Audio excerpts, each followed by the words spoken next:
கேரளாவில் பிரபல நடிகை பாலியல் துன்புறுத்தல் வழக்கில் கேரள உயர்நீதிமன்றம் தீர்ப்பை வாசிக்கிறது. எர்ணாகுளம் நீதிமன்றம் அண்மை செய்தியாக பார்க்கின்றோம். கடந்த 2017ஆம் ஆண்டு பாலியல் துன்புறுத்தல் வழங்கப்பட்டதாக நடிகை புகார் அளித்திருந்தார். அந்த புகார் தொடர்பான வழக்கு விசாரணை நடைபெற்ற நிலையில் தற்போது தீர்ப்பு என்பது வாசிக்கப்படுகிறது. கேரள நடிகை பாலியல் வழக்கில் நடிகர் திலீப் விடுவிக்கப்பட்டிருக்கிறார்.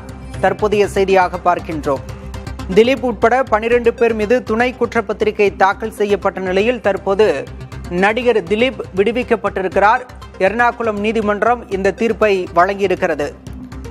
பாலியல் துன்புறுத்தல் வழக்கு தொடர்பாக கைது செய்யப்பட்ட திலீப் அன்று 85 நாட்கள் சிறையில் இருந்தார். இந்த நிலையில் போதிய ஆதாரம் இல்லாததாக கூறி நடிகர் திலீப்பை விடுதலை செய்திருக்கிறது எர்ணாகுளம் நீதிமன்றம்.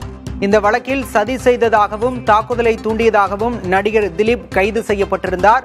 அப்போதைய சிறப்பு புலனாய்வு குழுவால் நடிகர் திலீப் கைது செய்யப்பட்டு கிட்டத்தட்ட 85 நாட்கள் சிறையில் இருந்தார். அதன் பிறகு ஜாமீனில் வெளிவந்த நிலையில் தற்போது அது தொடர்பான வழக்கிலிருந்து நடிகர் திலீப் விடுவிக்கப்பட்டிருக்கிறார்.